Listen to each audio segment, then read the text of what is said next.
Hola, soc Emili Llagostera d'Olofeu, de segon de batxillerat de l'Escola Badruna Girona, i ara us presentaré el meu treball de recerca. La meva passió per la xocolata negra, juntament amb el meu interès per la química, em van portar a enfocar el treball de recerca en els beneficis que aporta la xocolata negra a la salut de les persones. D'aquí en surt el títol del treball, la química de la xocolata negra i els efectes a la salut de les persones.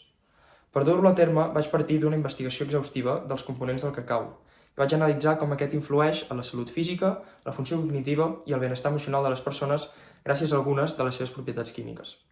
L'objectiu principal d'aquest treball era determinar si la xocolata negra ajuda a prevenir o curar algunes malalties i pot millorar l'estat anímic i emocional de les persones, tenint sempre present els components químics del cacau.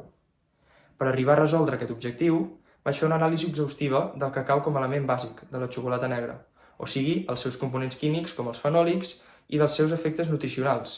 Vaig informar-me dels mites que hi ha entorn de la xocolata per desmentir-los o verificar-los, i vaig investigar el procés d'elaboració de la xocolata tenint en compte les reaccions químiques i l'eliminació de compostos fenòlics durant el procés. Al llarg del treball vaig destacar els components del cacau i el procés d'elaboració de la xocolata, perquè és molt significativa la manera de processar el cacau. S'ha de fer procurant que la xocolata mantingui al màxim les seves propietats, que tenen nombrosos beneficis per a la salut de les persones.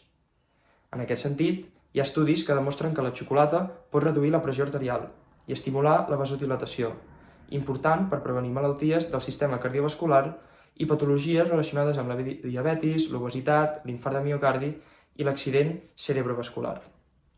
D'altra banda, alguns estudis reflecteixen la relació entre el consum habitual de xocolata negra i una millora de la funció cognitiva, sobretot en persones grans. La recerca sobre els beneficis de la xocolata també m'ha permès descobrir que hi ha molts mites a l'entorn de la xocolata. Molts d'ells ja estan desmentits, però els científics encara continuen generant polèmiques entre la població. Per tant, és important fer-ne pedagogia, sobretot entre els més joves.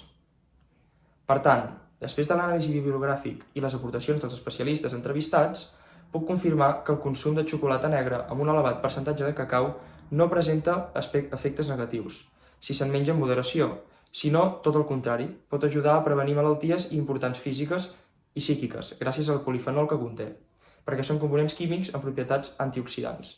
Ara bé, cal emmarcar els beneficis o prejudicis de la xocolata negra en el consum que se'n fa, a l'estil de vida que porta el consumidor i a l'estat emocional en què es troba certa persona.